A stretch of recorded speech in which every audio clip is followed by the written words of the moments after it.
Well, good morning, church. It's good to be here this morning. And I want to ask you a question. Are you glad that you're part of the family of God?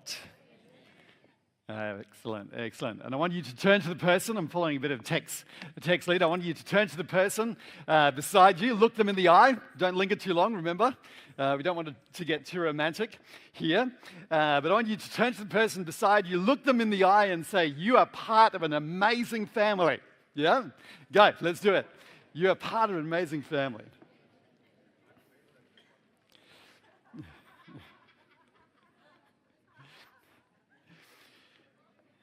You know, it is so true. It is good to be here at Big Camp. Is that right? It is good to be here at Big Camp. And what I want to do is I want you to think not only of your church family, but let's see if we can get this going here. The pen, we've lost the pen. So, let me write it down for you. Otherwise, I'll tell everybody my pen. I'll announce it. So, I'm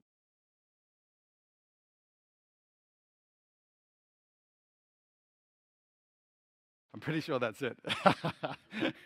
Writing down is different from typing. Okay, so until we get this going, I just want you to think of your own family, not just your church family, but your own family, your mum, your dad, your brothers and sisters, your cousins, your uncles, your aunts, all of those people. Can you think of them? Just picture them. Picture maybe a Christmas dinner or something like that. Is that a good picture or a bad picture, you know? But I guess my question for you today is this. Are they a picture-perfect New Zealand family? You know one of those studio shots, you know, where you have the kind of backlighting, the screen just out there, you know, just everything culturally exactly in place. All of the things exactly right. Is that your kind of family? You know, where no matter if you're Māori or you're Samoan, it's beautiful. It's exactly right. Is that your family? Or does your family have some flaws and faults? You know, is it more of a kind of dynamic, kind of fiery kind of time where, you know, there's not only flaws and faults, but your family has some dark shadows in your family? Is that more like your family? Is there some imperfections? Are there things in your closets? You know, that typical skeleton in your closet. Is that what your family is like? And not only that, are there some painful memories and photographs, images in your family album that you go like, man, I love my family, but they're still there. Those pictures, those images, those memories are still there. And the reality is that families have been like this for centuries, right? It's not only now. It's been like this for centuries. And to discover this, I want to take you back in time, a long way back in time, to a very, very significant and fascinating place, a flourishing city at that time. In fact, one of the most significant cities in that period of history. You know, it was something like the Auckland or Wellington of that period, or maybe if you want to look a bit broader than that, maybe the Sydney, Melbourne, or even New York of that time. I mean, this was a big city. This was massive, and this was a place where if you wanted to go to find a job, you would go there. If you wanted to go to network, you'd go there. If you wanted business connections, if you wanted inspiration, if you wanted to go for a trip, you would go there. This is that kind of city. And in this city, there was a little boy that was growing up. And often we think, you know, we go back in time and we think people were so different from us. Well, no, they weren't. They were just like us. Is that right?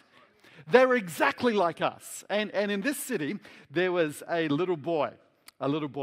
And this little boy, he loved just running up and down the streets, just like little boys today. Is that right?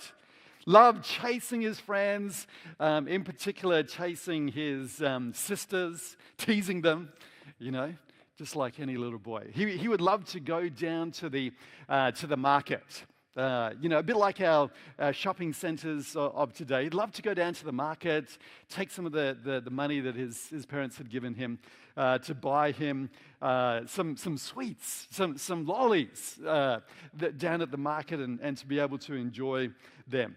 With regards to teasing his sisters, he would tease them to the point that they'd get upset. They'd get angry. Typical little boy.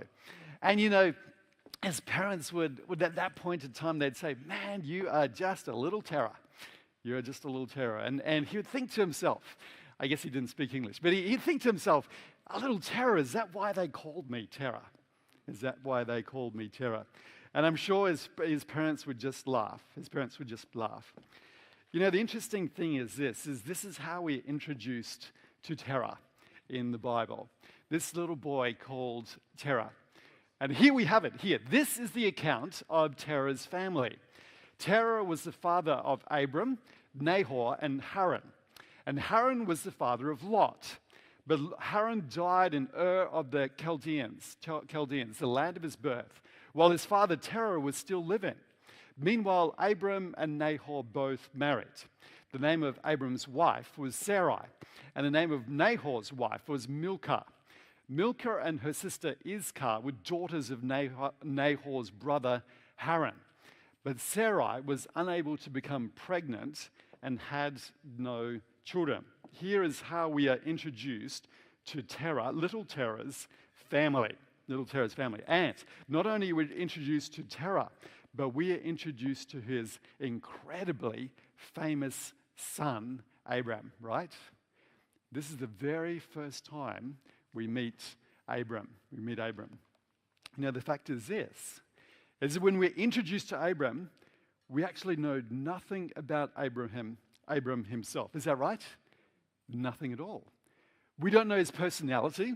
We don't know his likes, his dislikes.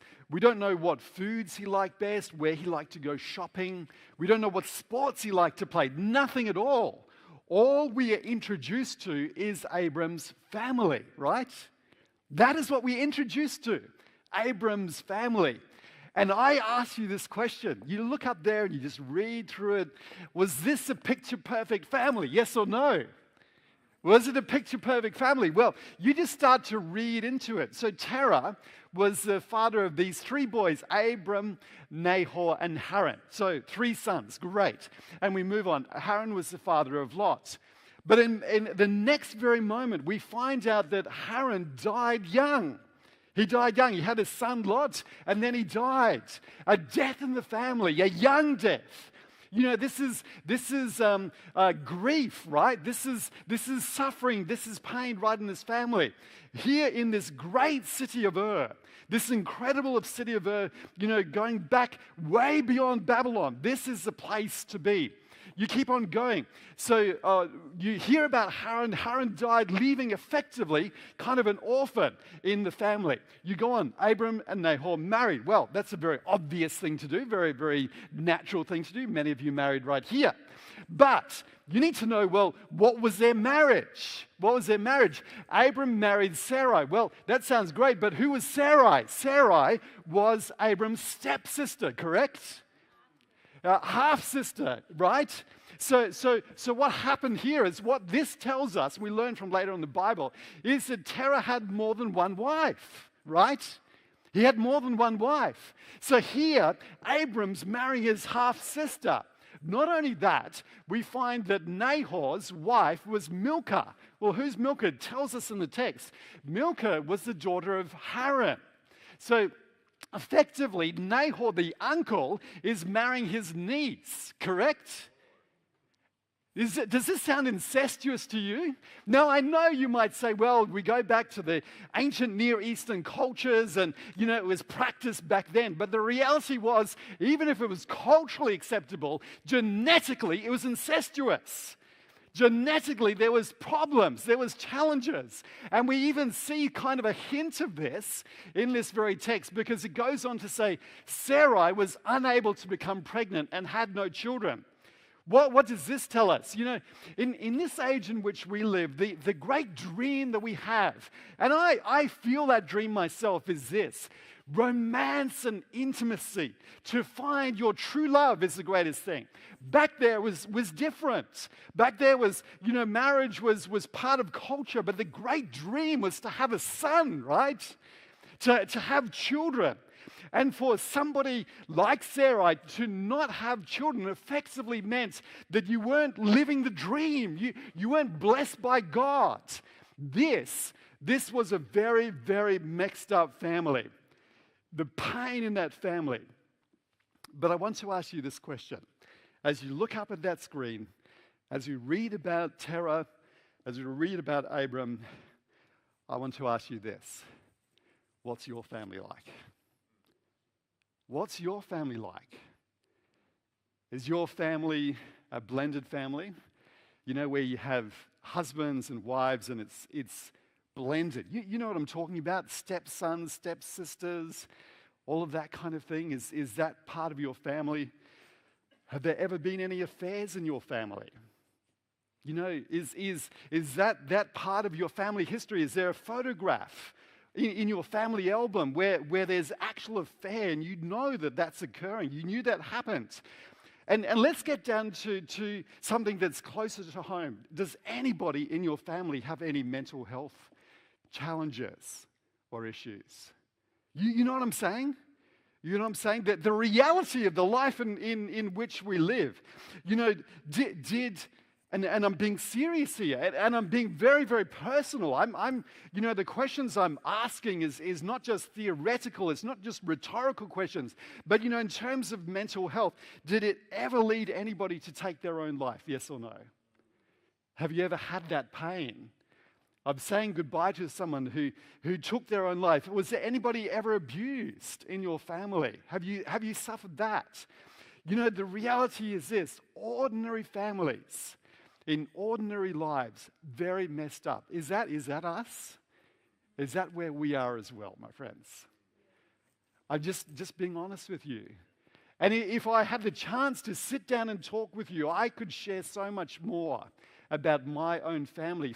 Things that I'd go like, my family's amazing. I mean, you heard when I talked to you with Adrian, I got my parents here, my sister, but if I go to my family, the reality is that we're not the picture-perfect New Zealand family that we wished we were. You know what I'm saying? You know what I'm saying? But there's another thing. It goes even deeper than this.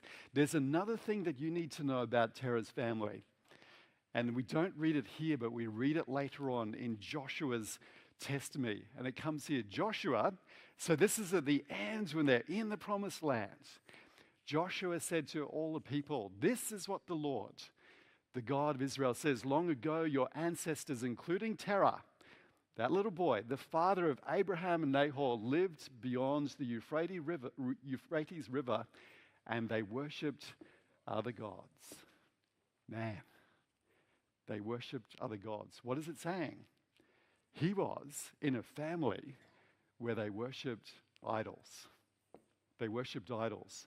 And in Patriarchs and Prophets, it fills out the picture a little bit. Abraham had grown up in the midst of superstition and heathenism. Even in his father's household, by whom the knowledge of God had been preserved, were yielding to the seductive influences surrounding them, and they served other gods than Jehovah. Ur of the Chaldeans was a place known for idols. Idol worship. And how do I know? Because when you walk down the main street, just like driving into Auckland, right? Or driving into Wellington or Palmerston North, wherever you're from, Main Street, what would you see? What you see? A huge building called a ziggurat. This was like a pyramid temple to the moon god. To the moon god. You'd go here, and when you look up at this temple, this place was busy. This place was busy with priests, hurrying up and down those stairs, accepting offerings and animal sacrifices. That they were hurrying to the rituals in their program, in their religious schedule. This was a spiritually dark place, my friends. This was a spiritually dark place. Was not the picture-perfect kind of place that we sometimes think it might be. This was an idolatrous place. This was an idolatrous place. And we look back and we think, man, isn't that terrible? Isn't that terrible? We never get involved in idolatry today. Is that right? We never get involved in idolatry. I grew up in Hong Kong. And to add a little bit more flavor into my background. And I grew up in Hong Kong, and my parents worked at one of the Adventist hospitals there. And very close nearby was a Buddhist temple, And we would go there because one of the beautiful things about Buddhism is their vegetarian food. It's incredible. And so we'd go there, we'd go to the restaurant in the Buddhist temple, and we would enjoy it. We'd go around just enjoying the kind of culture.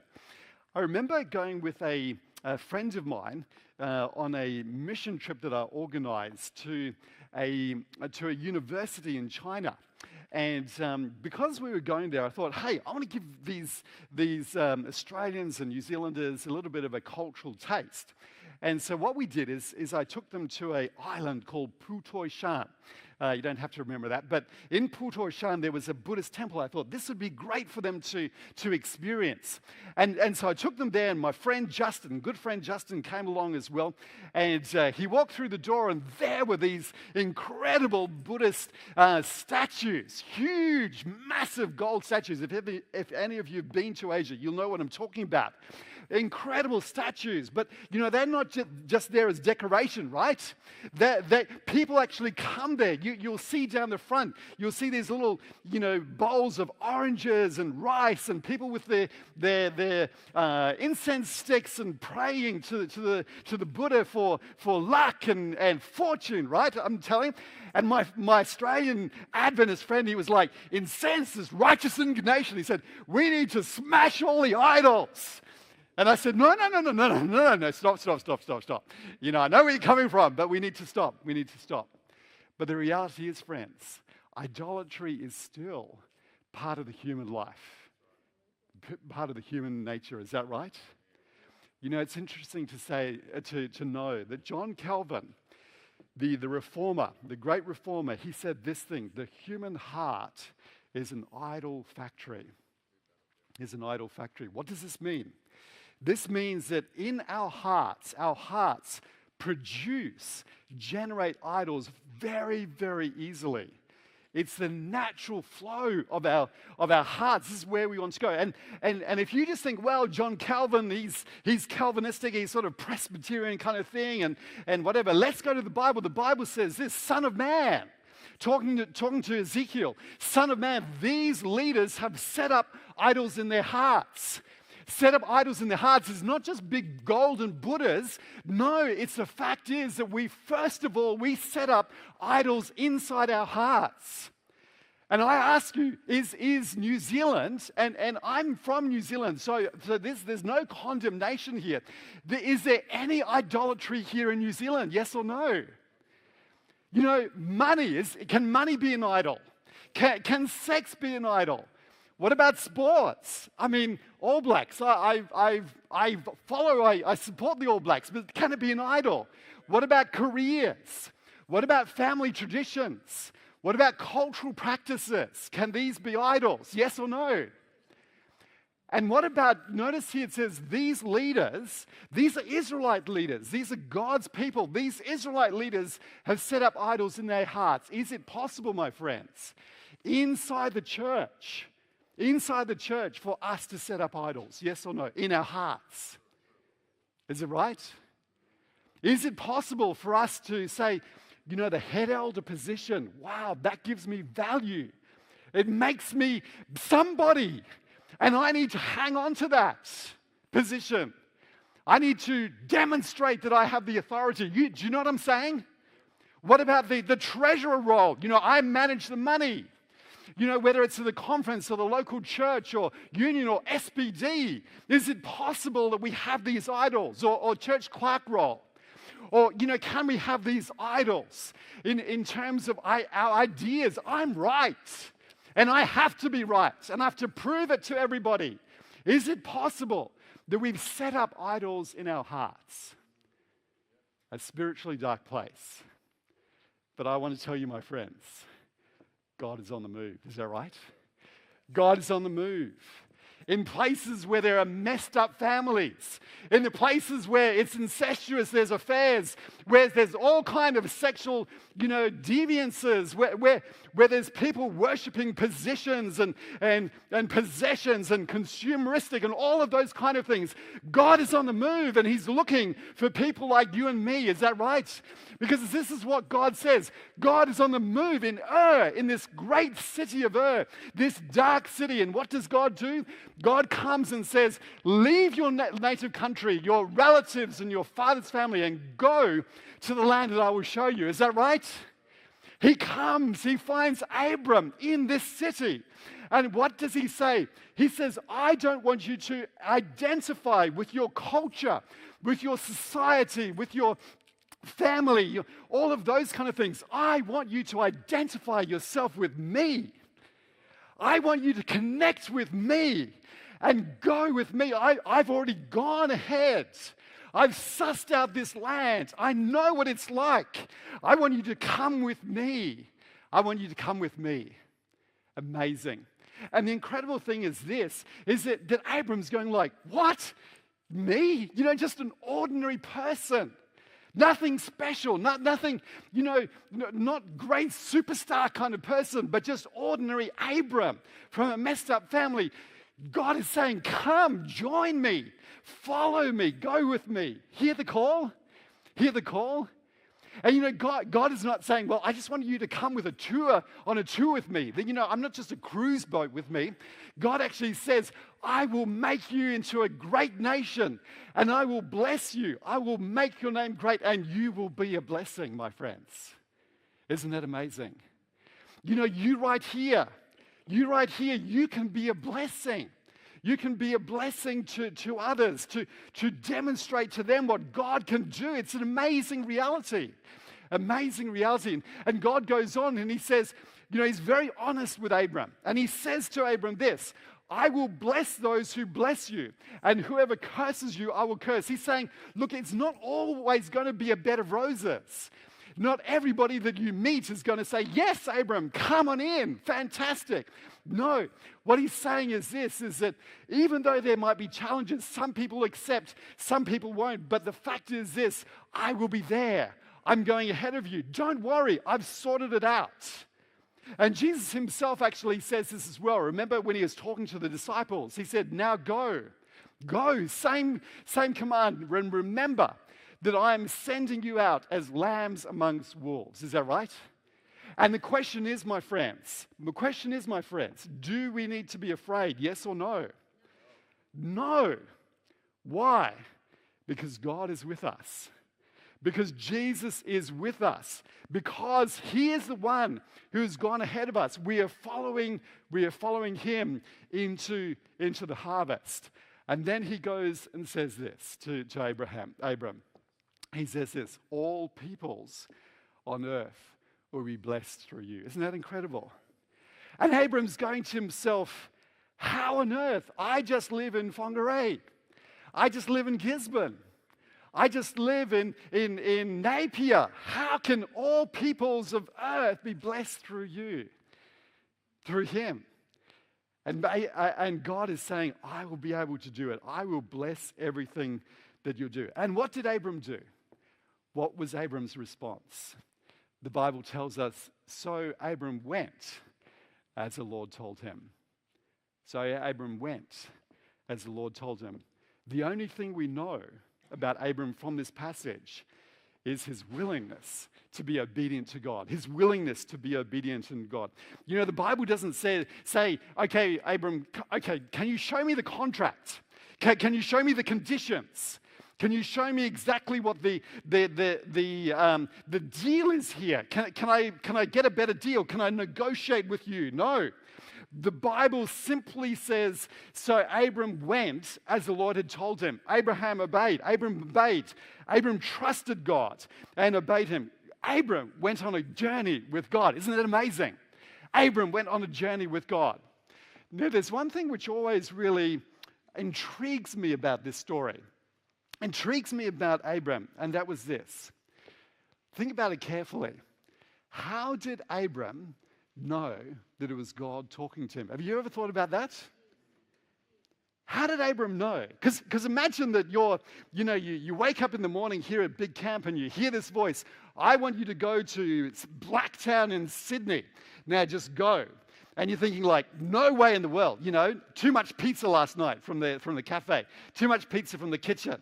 It's, Sydney with the snakes, with the spiders, with the traffic, for those of you who live there, why would I want to go there? Well, I'm sure that this is not God's voice. But Abram hears a voice. Abraham hears a voice, and he responds to the voice. Why?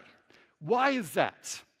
And the reality is this, as I've reflected on this, and it's not only true for this story as well, it's true for another major story, the story in Genesis chapter 22. The fact is this, Abram had learned to recognize the voice of God. Is that right? Abram had learned to recognize the voice of God. God had become his friend. God had become his person that he could trust. And he got to the point when God said, leave your family, leave your country, and go, and I will show you the place where you're to go. Abraham was willing to go. And the New Testament says, by faith, Abraham, when called to go to a place he would later receive as his inheritance, obeyed and went, even though he did not know where he's going. He had no idea. And this leads me to another point. God did not say, I want you to go to Sydney. He didn't say, I want you to go to Brisbane or the Gold Coast. He didn't say, go there. What did he say? Go and I will show you. What he's really saying is this, is not about the place. Even though I'm giving you a promised land, and we talked about that yesterday, it's not about the place. The critical thing is an ongoing walk with God, right? To be listening to him, to be hearing his voice. And friends, and this is so important, when we're talking about the harvest, when we're talking about the mission, when we're talking about God on the move, one of the most important things, church, and listen very, very carefully, Seventh-day Adventist Church, we need to learn to hear the voice of God. Is that right, my friends? We need to hear the voice of God. Why? Because if God is on the move and it's his mission and the battle belongs to the Lord and the victory belongs to the God, where do we need to be? With God. We need to be listening to God. We need to be following him closely. And my question is, how do you learn to listen to God? How do you learn to recognize God? The fact is this, is if I got my mobile phone out and a lady called me and she said, hey, Sven, how's it going down at Big Camp? I would know instantly it's my mum. I would know instantly if it was my sister. Why? Because I've learned to recognize the voice of God. Is that right? I know that person. I know that person, and I want to encourage you. We can learn to recognize the voice of God as we open the Bible, as we spend time with him. This is not just a textbook. We're learning to do tests at Avondale or university. No, this is a place to become familiar with the voice of God. And I want to encourage you as well. You can also learn to recognize the voice of God by listening and reading the Spirit of prophecy as well. The Spirit of prophecy is a gift from God to us. And it's where God is speaking to us. And we're not putting it above the Bible, but we're simply saying, I want to learn to hear the voice of God. I want to learn to hear the voice of God. But there's another thing too, friends. There's another thing too, and the Bible predicts it as well, is that as we come to the end of time, we'll reach a point in time where there's a group of people, a movement of people who are close to God and they're listening to him personally. Is that right? They're listening to him personally. And we see this in Scripture. We see David saying, be still and know that I'm God. Be still. And no, this is a relational, this is deep connection in the Hebrew. We go to Samuel, a few books later in the Bible, and Samuel doesn't know who's talking to him. Finally, he learns and he says, speak, your servant is listening. They heard the voice of God. They heard the voice of God. And even prophetically, in Isaiah, this person that went up into the throne room of God, he says, your own ears, not your pastors, not your conference president. I'm not putting them down because I'm a pastor as well. But it doesn't say, your ministerial secretary or your head elder. No, your own ears will hear him. Right behind you, a voice will say, this is the way you should go, whether to the right or to the left, my friends. Is that right? We need to listen to the voice of God. We need to grow in maturity to be able to listen to the voice of God. And what God did is, Abram did is he heard the word of the Lord. He heard the word of the Lord. And this is the trajectory, the pathway. Does it say that he went and found this beautiful land flowing with milk and honey and grapes and all that kind of thing?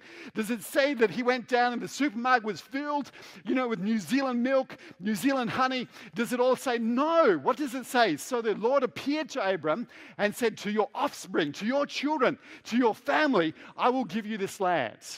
And so what does Abram do? Abram does this. So he built an altar there to the Lord, my friends. He built an altar to the Lord, who appeared to him. From there he went on towards the hills east of Bethel and pitched his tent with Bethel on the west and Ai on the east. There he built an altar to the Lord and called on the name of the Lord. Then Abram set out and continued toward the Negev. Abram continued towards the Negev. What was he doing? What was he doing?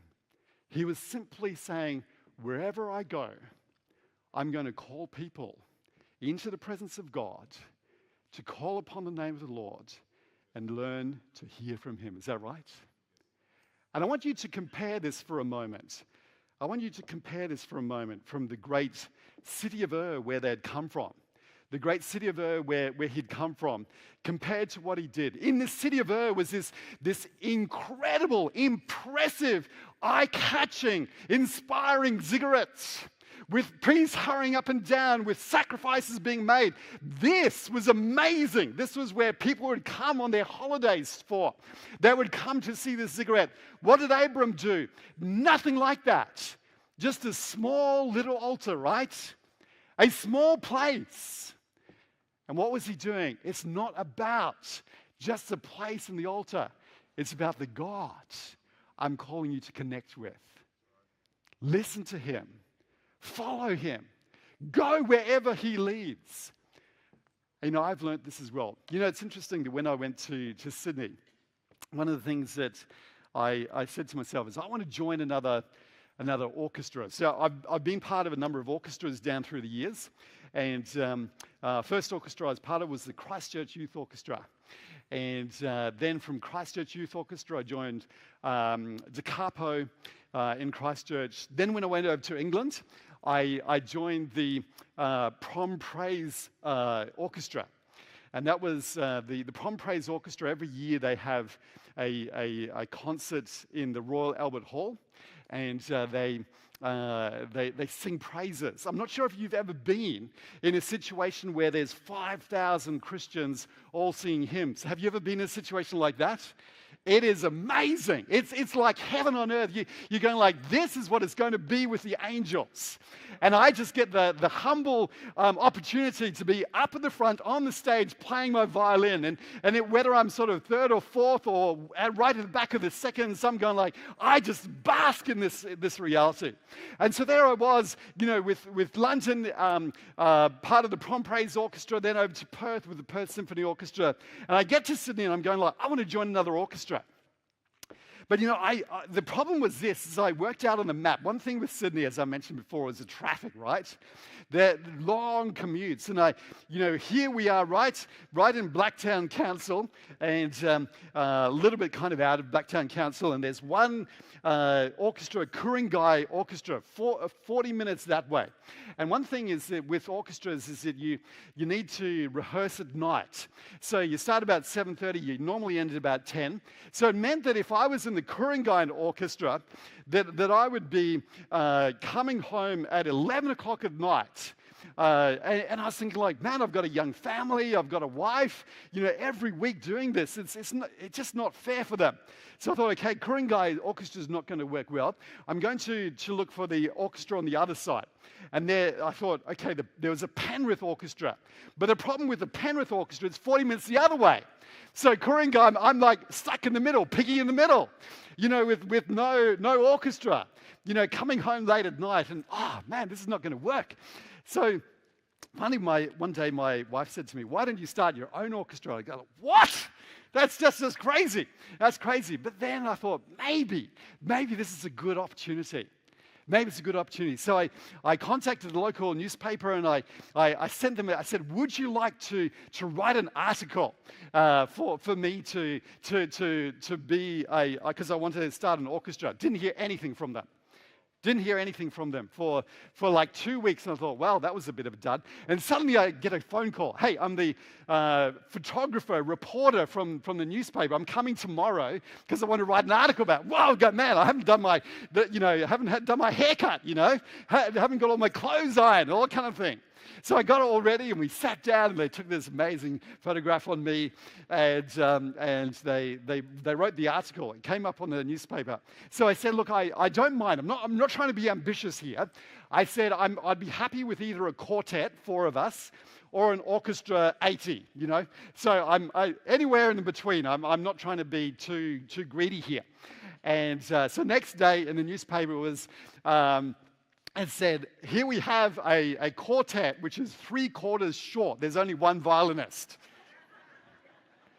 I thought, my goodness, how to pop the balloon, There's only one violinist. Oh, my goodness. But, I thought, oh, well, we'll see what happens. The other thing I should say to you as well is this, is that I thought, well, I'm going to be a little bit more courageous. Do we need to be more courageous as Seventh-day Adventists? Absolutely. So I thought, okay, well, I'm not going to use my Gmail account. I'm going to use my Adventist account. So with your signature, director of personal ministry, Sabbath school stewardship, discipleship, all of that kind of thing. And so the reporter never asked me about that. But then it comes right in the middle. Sven is a director of the Seventh-day Adventist Church. I'm going like, oh my goodness, my cover's blown. My cover's blown. I'm going to go nowhere with this. The next day, somebody calls. Hey, I'm a flute player. I heard you wanted to start an orchestra. Can I join? This is incredible. Next day, a violinist. Next day, a cellist. And all of these people started to call. And finally, I had what ended up being this group here. Not 80-piece orchestra, right? But still, we had an incredible time. There was 6 of us who started the Pond String Ensemble. And it was an amazing experience. The very first day, when we had our rehearsal, we're trying to figure out where to rehearse, and we finally decided on the Adventist school there. The first day, in walked one of these ladies. I won't tell you which one, but she walked in and she said to me, Sven, groups like these they fall over very easily. I was going, what? That's just like, so discouraging right from the start. You're supposed to be upfront and positive. So I was going like, this is annoying. This is annoying. And as a person, she became the librarian. It was always like, Sven, you need to hand back your music. I was going like, I'm the leader here. You're the librarian. You're telling me to hand back my music? The music that I have, And then one day she came in and she said, Sven, is Donald Trump the beast in Revelation 13? And I thought to myself, well, it's a bit kind of twisted in terms of the biblical interpretation, but there's a seed there, is there not? There's a seed there. And so I said, hey, well, there's a lot more to this. And we started this journey, and I could tell that in amongst of the challenges and the things that she was sharing with me, there was a spiritual hunger there.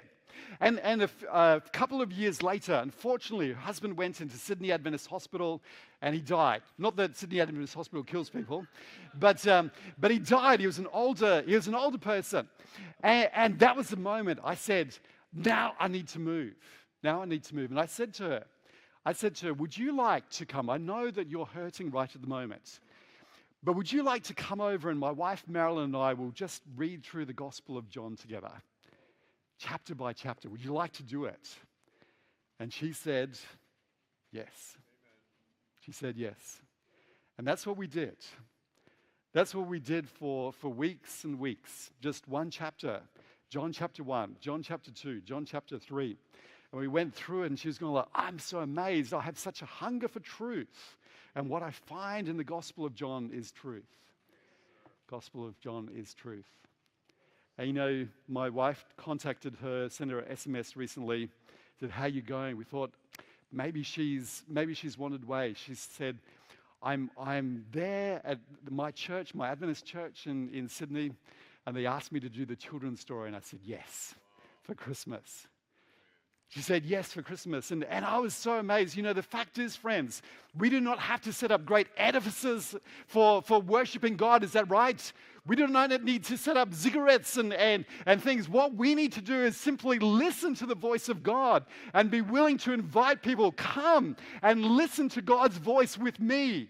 Experience the healing power, the peace and tranquility that comes from following Jesus. Come and join me in my home. Just read the Bible together, pray together. The simple things of the gospel. Is that right? And you might say, well, Sven, that was a few years ago, but this is the amazing thing as well. You know, my neighbors, I've been working together with him. I found out when I first moved to Newcastle that he was a lawyer and a prosecutor. Okay, so immediately when I find that out, I'm going, look, I'm going to be very careful about what I say here. I do not want to get convicted by my words, right? But I thought, here's a guy who loves logic, loves evidence. And here's a guy who loves apologetics. So I said, I'm going to give him books about apologetics. Crazy thing to do, giving him, you know, this is why God exists. And the fact is this, is you go over to his house, give him a book, and you could tell that sort of surprise. You know, what are you doing? Have you ever had that? You know, what are you doing here? Why are you giving me this book? But, you know, over time, you know, he's come closer. And this very Christmas, we invite our neighbors over. We do it every Christmas, and we invite them over. And we're sitting there. And there his two daughters and his wife. His two daughters are very, very intelligent, very competitive as well. They're ducks of their classes all the time. And they say next year, the oldest daughter says, next year, I'm doing the equivalent of my year 13 here in New Zealand. She says, I'm going to be doing religious studies. She says, I have hardly any understanding of this. And I'm wondering, Sven, if you'd be able to help me out here in my religion. And I go over and I say to them, I take the gospel, the Christmas story, and I say, here it is. This is the Christmas story. Give this to your daughter. Have a read. Here's some questions. Here's some books as well to read. You know, my friends, the reality is this. The reality is this, is that God is calling you. He's coming into your mixed up family. Let's be honest.